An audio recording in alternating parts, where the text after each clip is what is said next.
Here are ProLine's 5 pro tips when planning your outdoor kitchen. In this video, you will see the hood placed too far back, not centered over the cooking surface.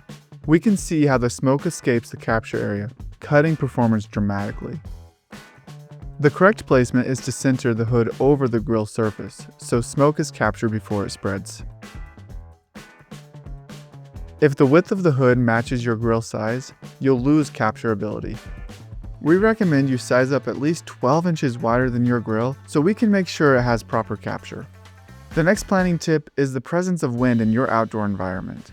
In open layouts without a back wall, wind can push smoke right out of the capture zone, leading to your outdoor area becoming a smoke pit. Consider adding a windbreak. Sliding glass, outdoor shutters, or even roller shades can be a perfect addition to keep smoke around the cooked surface where the hood can do its job. Ventilation is only as good as your ductwork. Use independent, rigid ducts and don't combine runs. Finally, choose the appropriate CFM-rated roof caps so you don't choke the airflow. Low-profile options like this one in this video work well when sized correctly. Plan ahead, size up, and control the environment, and your outdoor kitchen will be as functional as it is beautiful.